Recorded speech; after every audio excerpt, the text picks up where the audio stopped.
Siyempre po, bago tayo mag-umpisa ay hayaan niyo po munang ipahatid ko ang aking pagbati sa lahat po ng aking mga subscribers, saan man po kayo sulok ng daigdig naroroon.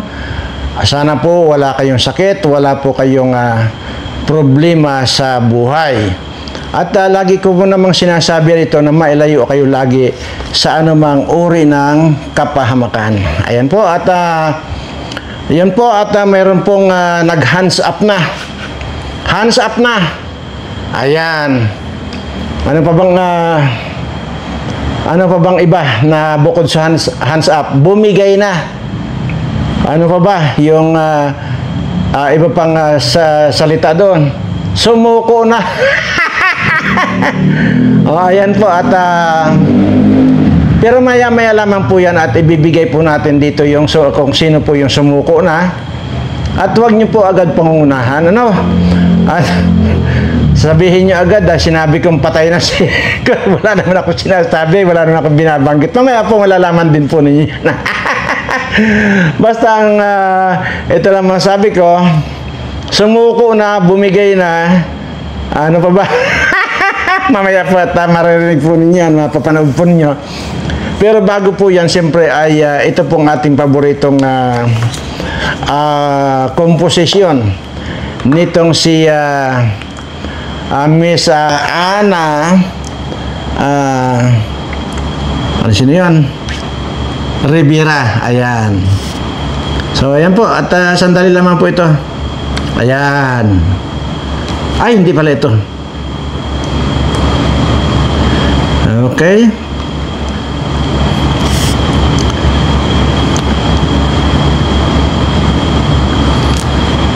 Haha. Ito po yung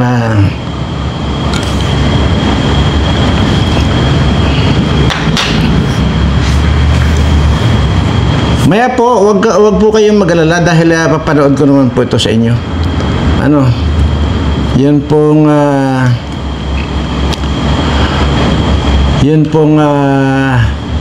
hands up. Pero ito po muna, ano?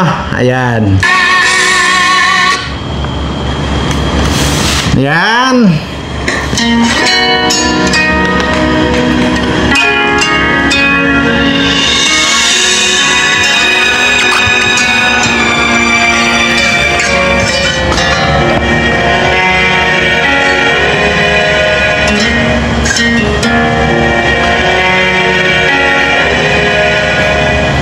Ang bayan kong sinilangan,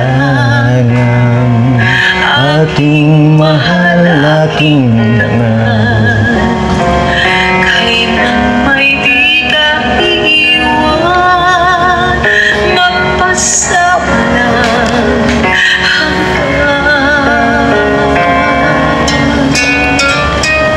pagtangis at pagdurusa ng bayan kong sinisinta. Araw-araw ay dalangin, laya'y mapasahin.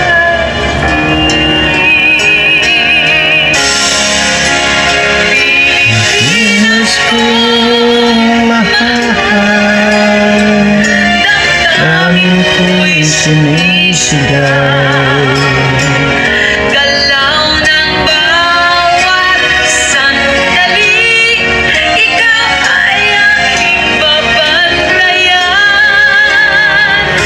Mahal kong Pilipinas,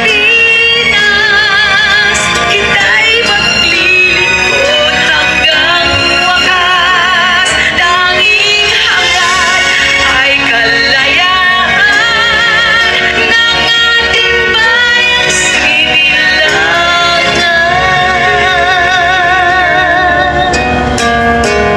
Ang bayan Kung sinilangan, aking mahal, aking dangal.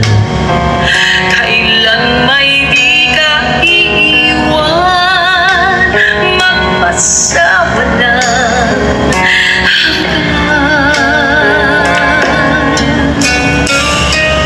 pagtangis at pagdurusa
Ayan po at Bring him home! ayan.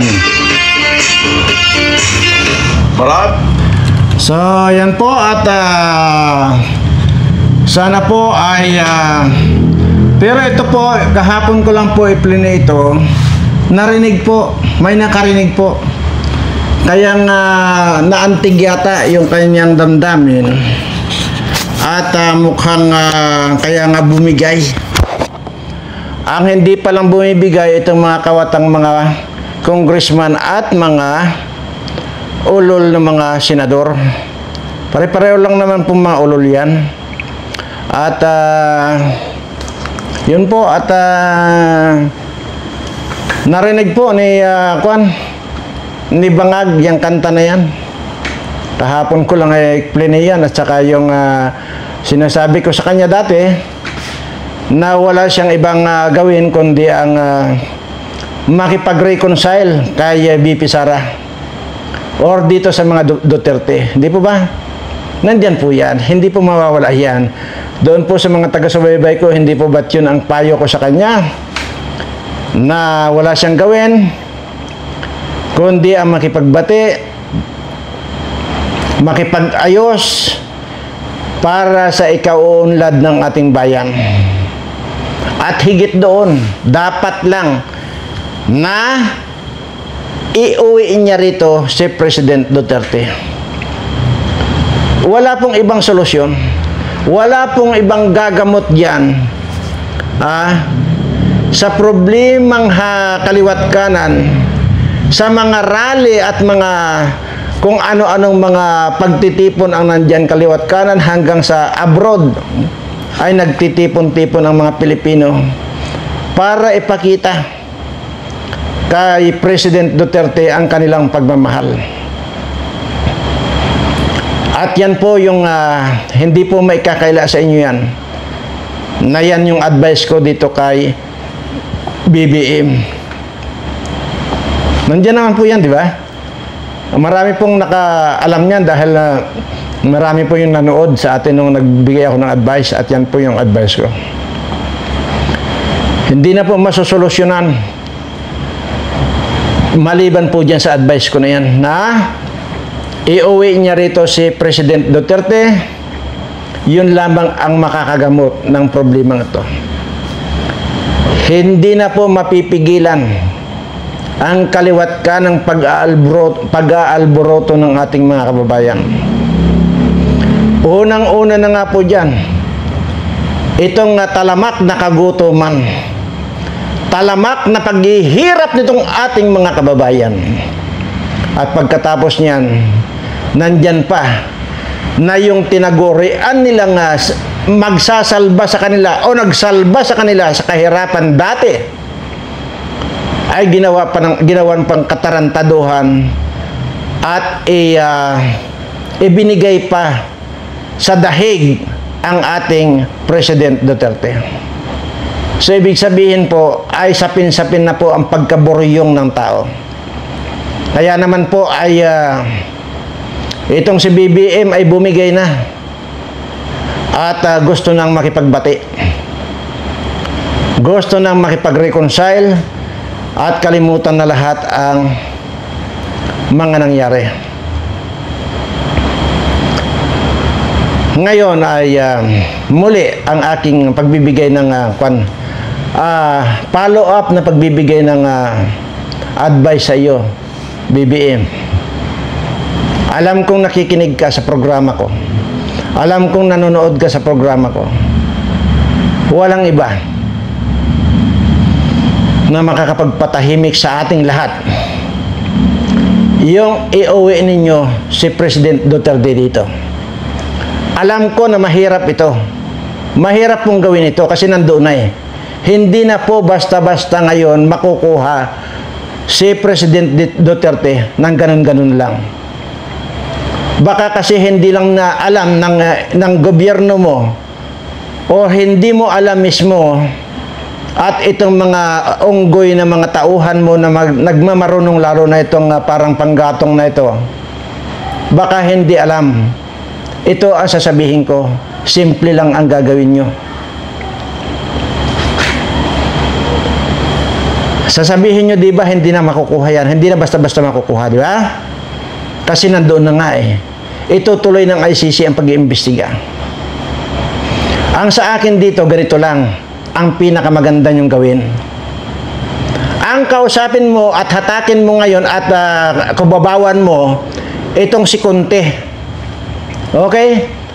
Yan, mga abogado na yan, na mga abogado ng mga NPA na yan, ha? Dapaan mo na yan ng dapaan. O, ibig ko sabihin ng dapaan mo, hindi ko naman sinabing tuhugin mo yan. Dahil nakakadiri naman yan. Yung bunga nga lang yan. Kasi yung buong kalabaw yan eh. Nakakadiri. Abogada na yan. Ayawan ko kung di ka nadidiri, di kubabawan mo. Utusan mo yung mga yan, yung mga nagko-complain na yan, na huwag na silang magbigay ng ano-ano pang mga ebidensya or either huwag na silang sumipot sa hearing na yan. Sigurado ako, i-dismiss ng ICC yan. O, tingnan nyo. Hindi nyo alam yung teknik na yan. O, lalo na itong mga bangag mong mga na ito. Mga gabinete dyan na mga wala ring mga utak na nagmamagaling. Ganun lang. Sino ba yung mga kwan? Yung magwi-witness ko na, huwag mo nang papuntahin dyan mga magwi-witness na yan. Tapos na ang kaso. Pauuwian na nila si President Duterte pagka ganun mangyari. O, di ba? Ganun lang kasimple. Pero sasabihin kasi na basta sabihin sa ICC na ay ganito, nagkamali kami na naipadala si former president niya sa inyo, hindi po papayagan ng ICC yan, hindi.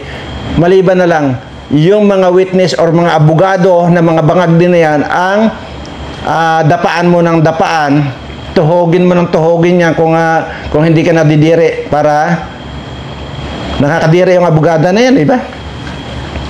Yung bunganga, sabi mo, salaksakan mo ng isang buong kalabaw eh. Kasya sa bunganga niyan eh. Oh. Ganun lang kasimple. O ngayon, ang sasabihin nyo sa akin, fake news ako. Na hindi gagawin ni Bongbong Marcos yan ang makipag ayos dito sa Duterte. Ito po ang panoorin yun lang. Para po makapagpahinga naman kayo sa kasusulat diyan ng fake news. Ano? Ito po mayroon pong basihan ito. At mayroon pong ebidensya. Okay? So ito po ang panoorin natin para ayan. Magandang araw, mga Yan. kabayan. Magandang araw, Pilipinas. Pag-information. Punta kay Inday. At sa bawat issue, ay ipapakita natin ang salubin ng taong bayan sa pamamagitan ng kanilang mga komento. Mayroong natataranta at nababangag lalo. Yan. Okay, ito, pakinggan nyo ha. Merong pinadala si Bangag Jr. Oh. na emisaryo Oh. papunta kay Inday Sara. Oh. Very recent to. Okay? Anong ginawa? Inaareglo si Inday Sara na ang sinasabi nitong emisaryo na ito, kinakausap ngayon si Sara dahil hindi nagpapatinag si Inday Sarang astig. Aha. Sabi niya, areglohin daw, magbati na lang daw, mag-reconcile daw sila. Yes! Mag-reconcile. Gusto makipag-reconcile na ni Kuting dahil hindi naman daw niya kayang, hindi daw niya alam yung ginagawa ng asawa niya at hindi niya makokontrol. Hindi po, tangina mo, Marcos Jr. Hindi ka lang under desire, inutil ka, bangag ka, buwang ka ng ina, lumayas ka na dyan. Sobrang inutol talaga ni BBM. Kung totoo man ang impormasyon na ito, dahil pinatunayan dito na wala talaga siyang control sa mga nangyayari. At ang asawa niya ang nasusunod sa lahat. Kaya naman tinangkapan nila dating budulin si BP Sara na sa panahon ngayon ay malayo naman paniwala pa nila, maging kay Amy Marcos. Kaya naman kailangan na talagang lumayas sa pwesto si Bangag Jr. The exciting topic is na duwag si Bangag. Oh. Mainit-init pa, okay, mayroong, I don't know kung babagitin ni Inday to, pero may nakarating sa akin. One day, talagang babagitin na yan. Mayroong natataranta at nababangag lalo. Okay, ito, pakinggan nyo ha. Mayroong pinadala si Bangag Jr. na emisaryo papunta kay Inday Sara. Very recent to. Okay? Anong ginawa? Kinakausap si Inday Sara, inaareglo, ayon sa ating putingas, inaareglo si Inday Sara na ang sinasabi nitong emisaryo na ito, pwedeng si manggagamit, si Ivy, pero for sure hindi na magtitiwala dyan si Inday. Sabi nga ni Inday, never again. Day, after all, mapati-pati ka din sa ilang mga linti na pang abala. Okay, lunggo yun. Naintindihan mo siguro ni Inday. Anyway, pwede, Julian's World. Ang siste ganere, okay? Kinakausap ngayon si Sara dahil hindi nagpapatinag si Inday Sarang astig. So, binubudol na naman. Alam niyo kung anong sinabi ng emisaryo kay Inday at mensahe ni Bangag. Sabihin kay Inday Sara na hindi niya alam. Hindi daw alam ni Marcos Jr. ang pinaggagawa ng kanyang asawang Buton. pusher. Asawang butod, iatag, alpot, patutot, karat, biga-biga, tanan-tanan na. Okay? At hindi daw alam ni Marcos Jr. ang ginagawa ni Tambalusos ni Martin Romualdez kay Inday Sara. Kaya sabi ko sa kausap ko, nagbulol na rin ako. Sabi ko sa kausap ko, sabi ko, baka nang ina pala niya hinayupak na yung Bangag. Talagang Bangag. Sabi ko sa kanya, sa tingin ba nila maniniwala si Inday Sara? Sabi nga, hindi ka naniniwala. Okay, ipagpalagay na natin, sabi na hindi alam ni Bangag. Ibig sabihin, kargado talaga siya ng pulburon, Dodong. Hindi niya alam ang ginagawa ni Lisa Bartek. At ni Tambalusos kay Inday Sara. After niya mag-speech na, ano sabi ni Bangag nung nag-statement si Inday Sara? Bangag talaga. Sabi niya, areglohan daw, magbati na lang daw, mag-reconcile daw sila. Yes! Mag-reconcile, gusto makipag-reconcile na ni Kuting dahil hindi naman daw niya kayang, hindi daw niya alam yung ginagawa ng asawa niya, hindi niya makokontrol. Pwede po tangina mo, Marcos Jr. Hindi ka lang under desire, inutil ka, bangag ka, buha ka ng ina, lumayas ka na dyan. Hindi mo nakokontrol ang pagnanakaw ninyong lahat. Recently, yes, Gerald, breaking news, bangag noon, bangag ngayon.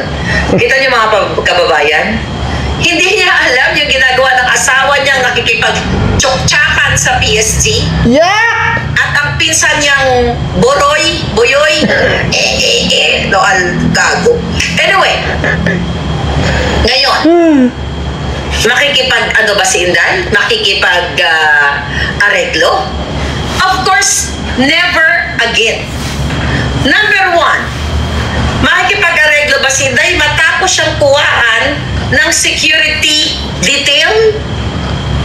Imagine ninyo, I believe, ito lang ang history ng Vice President ng Pilipinas na tinanggalan ng security. Hindi isa, dalawa, tatlo. Lahat ng security ay tinanggal kay Inday Sara. Anong ibig sabihin yan? Gusto nilang magurgur si Inday. Tapos ngayon, makikipag-areglo si Inday Sara? Never again. Kasi may nagbabadya. Natatakot si Bangag na hindi niya matapos ang kanyang. Bakit hindi na aabutin niya ng Hindi na aabutin niya. Konting kembot na lang yan. So, hindi daw niya alam, hindi daw niya makukontrol. Ang sabi pa kasi hindi naman nakukontrol ni BBM, sabi ng emisaryo ni Bangag. And the more na lumaki sa dyan, tama nga siya sinabi ni Inday na hindi niya alam kung paano maging presidente. Do you think Inday Sara will trust them again? Sabi nga niya sa kanyang kanina, kahapon, sa kanyang press con, hindi siya nagtatrust kahit kanino man, kundi sa sarili niya lang. My God! Do you think? Well, alam na ni Inday yan. Hindi na makipag-areglo. Amy Marcos, wag ka na magpabudol. Wag mo nang budulin si Sara. Wag mo na kaming budulin, mga putang ina ninyo. Mga buwaka ng Genevieve ninyo. Mga inutil kayong lahat, mga kawatan kayo. Tumubo ang inyong mga buto, ang inyong mga dugo na nanalaygtay sa dugong kawat. Ang kapal ng pagmumukha nyo. Sana kunin na kayo lahat ni Satanas. Anyway, number 2. Yung mga kaso ngayon na gusto nilang what you call it, i-file kay Inday Sara. Yung impeachment na yan, do you think makikipag-arendo si Inday? Alam nyo yung ginagawa kay Inday Sara, mga palangga, mag-agree kayo? Unang ginawa nila yan kay Maharlika na akala nila matitinag at tatahimik na ako. Ngayon si Inday pinapailan palang kaso. Ako 4 cases. 4 na kaso doon sa kapapasok lang. Bacujo versus Contreras. Dismissed with prejudice. Number 2, Quiñones versus Contreras still ongoing. Number 3 na kaso sa akin. Proxy cases ng bangag na administrasyon na ito. Melquiades Robles, nandyan kawatan sa PCS versus Contreras. Dahil daw ang kanilang pangalan ay hindi daw dinidefame ko daw sila o dinodumisan. Mga putang inang ito, mga kawatan. Yan ang nagkaso sa akin. Number 4, Elizalde ko. Ayan, chairman ng Committee on Appropriation. Sinabi nila, 4 yan. Pumunta sila dito sa Amerika, gumastos ng pera ng bayan dahil sa kagustuhan ni Lisa Tanas. Napatahimikin ako. Kami ng si Inday Sara. Si Inday Sara, di ba? Anong sabi ni Inday Sara sa kanyang press con? Pinag-aaralan pala, pinaghandaan na nila last year pala yung mga kaso, especially yung impeachment. Do you think mambubudol, manggagamit, Amy Marcos o lahat ng mga emisaryo na gustong budulin na naman si Sara dahil na kikita nyo na hindi aayon sa inyo ang majority. Kahit in-increase, ay kahit dinagdagan, ito nga yung mga, what do you call it? Military. Talaga bang bobo kayo? O nagbubububuhan kayo? Dinagdagan kayo ng konting barya na allowance nyo everyday. Mag-isip-isip kayo. Pero mahaba pa po kasi ito. Ay ngayon, pagka tinapos po natin yan, ay baka wala na tayong ginawa kundi manood na lang yan. At hindi na ako makapagsalita dito. Dinig nyo naman kung gaano kalutong. At yung sinasabi ni Maharlika. At hindi naman ito nagsasalita nang wala siyang ebidensya. Hindi po magsasalita yan si Maharlika na wala siyang matibay na ebidensya. So ibig sabihin po ay talagang kumpirmado na bumigay na itong si Bangag. Bumigay na, hands up na. Ayan. Pero ang sinasabi ko nga po rito, mali yung ginawa niyong pupunta agad yan. Alam niyo ang gawin niyo. Ipagpaunahan niyo muna. Wala muna kayong i-discuss tungkol sa reconcile na yan. Alam niyo ang dapat niyong gawin ay palibasa mga bangag kayo, pati yung kanyang yung dating Supreme Court na ngayon ay nandyan sa kanya na isa rin bangag, maging ito si Enrile. Baka alam kasi ito na iba ito. Yung mga utak ninyo, sinauna na yan, mga utak ninyo. Yan yung mga inaanay na utak. Lalo na ikaw, Bersamin, nalusaw ang utak, ha? Ganito ang gawin nyo. Ikaw, makinig ka bangag. Kasi nakakapagod na magturo sa'yo na magturo . ito ang paniwalaan mo, ako, hindi yan si Bersamin sa si Enrile. Yan si Enrile na yan, wala na yan, bangingi na eh. 100 years old lang yan, pero bangingi na. Pag nagsalita ngayon, 1 kilometro masundan yung salita niyan. Si Bersamin na yan, tingnan mo. May utak pa ba yan? O kinain na rin ng kanyan. Kinain na rin ng uod ang utak niyan. Ito ang gawin mo para maging epektibo. Dinig nyo naman yung sinasabi ni Maharlika, no way, hindi makikipag-ariglo si BP Sara. Ganito, ang pinakamaganda. Utusan mo uli yung emisaryo na yan, bangaga. Utusan mo ulit. Walang iba silang pag-uusapan kundi kung papaano nyong iuwi dito si President Duterte. Yan. Wala kayong ibang itatapik. Huwag muna yung mga reconcile na yan. Huwag kayo magsasalita ng mga reconcile na yan. Huwag masisira ang buhay mo pag kaya na ang tinapik mo. Iisa lang ang topic. Pag-usapan ninyo kung papaanong maiuwi si President Duterte dito. Yan. Hindi na kailangan dito yung mag-oo si Inday Sara. Automatic yan. Tandaan nyo. Makikipag-reconcile yan, makikipagsabi sa, oh sige, papatawarin ko na kayo, sige, magkaibigan ulit tayo. Ini-expect nyo ba yun na ganun ang isasagot sa inyo ni BP Sara? Ay mautak yan. Hindi kagaya sa inyo na mga lusaw na yung mga ulo ninyo. Hindi, nasusobrahan na yung hangin sa ulo ninyo, lalo nitong mga nandyan sa mga gabinete mo na ito, yung mukhang panggatong dyan.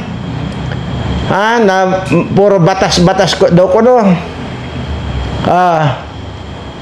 Wala yan sa utak ni BP Sara. Ako na nga nagsasabi sa inyo na yan ang pinakamagandang gawin ninyo. Saka nyo ngayon saka nyo tatrabahuhin yung reconciliation na yan kapag nandito na si President Duterte. Tama ba ako? Mali. Ngayon, basta nyo sabihin makikipag-reconcile na ako sa iyo, Inday. Makikipag-reconcile ka kasi, ang laki, bukod na sa ang laki ng gusto mo kay BP Sara, naglalaway ka pa kay BP Sara, di ba? Ngayon, ang pinagtsatsagaan mo lang si Lucrecia.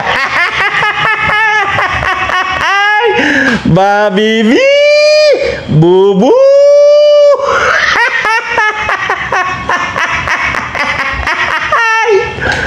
Di ba? Ayan. Yun lang. Wala na akong ibang didiscuss dito. Tinuruan lang kita kung ano ang magiging approach ninyo dito kay BP Sara. Yan agad ang approach niyo, reconciliation. Ay buang ka. Hindi yun. Malayo yan. Hindi mo makakamtan yan. Hindi mo makukuha yung gusto mo. Ngayon, saka na kayo mag-usap ng reconciliation pag naibalik na rito si President Duterte. Yan ang tandaan mo. Sabihin mo na rin yung mga kuwan mo dyan, yung mga alipores o dyan ng mga bubo. Babibi, bubo!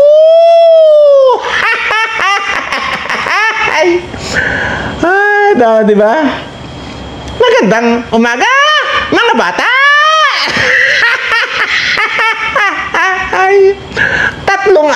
Tatlong oras kayo nag-uusap sa loob ng kwarto. Tapos paglabas mo, gigiwang-giwang ka. Hanggang nakangiti ka lang na parang ngiting tagumpay, pero yung tuhod mo gigiwang-giwang. Anong ginawa sa Lucrecia? Ay, Mario Joseph, tapos walang nabuo na magandang usapan. Dahil ikaw na mismo ang nagsabi na hirap si Lucrecia na magpatigas ng iyong tuhod. Ay. Di ba? May asawa ka nga, Ay, ewan ko. Pero hindi, speaking of asawa, alam niyo ba mga kaibigan, kung kayo ay may asawa na, halimbawa natin mukhang kuhol, mukhang suso, ay kung ganun ang mga jowa ninyo, huwag po kayong mahiya. Nakapost naman po yan sa FB ko. Huwag po kayong mahiya. Dahil alam nyo ba kung halimbawa mayroon kayong jowa or asawa na mukhang kuhol, swerte sa inyo dahil alam nyo kung bakit. Kung halimbawa wala kayong ulam, imagine nyo na lang, titigan ninyo yung asawa ninyo na mukhang kuhol. Imagine nyo na ginataan niya na kuhol. Tapos may ceiling green. Yan, malaking pakinabang po yan. Kaya huwag nyo ikahiya kung ang inyong mga jowa asawa ay mukhang kuhol, mukhang suso. Ayan. Oh, sige, tingnan nyo naman. Si Bangag nga. Ang laki ng butod ng asawa niya, binahiya. Ay, kargado ng kwan. Kargado ng, ano to, dayame, ang tiyan, kay butod. Ay, yan, tingnan mo, hindi ka nahiya eh. Tingnan yung akay-akay na halos nagkanda dapa-dapa na si butod. Ay, paano nung hindi makadapa-dapa si butod? Ay, naglalakad na hindi niya makita yung unahan niya kasi nga natatakpan ng butod niya. Yan na nga po ang sinasabi ko. Anyway, siguro yun lamang po ang ating maipapahatid na balita sa inyo. At inaasahan ko na yung mga comment ninyo dyan ay fake news. Sigurado ako may magsasabing fake news. Kasi nga, hindi mo na inintindi yung sinasabi ni Maharlika. Ganun lamang po yun. At sana po ay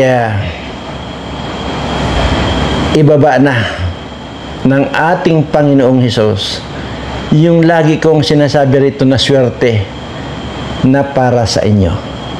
Maraming salamat po at mahal na mahal ko po kayong lahat.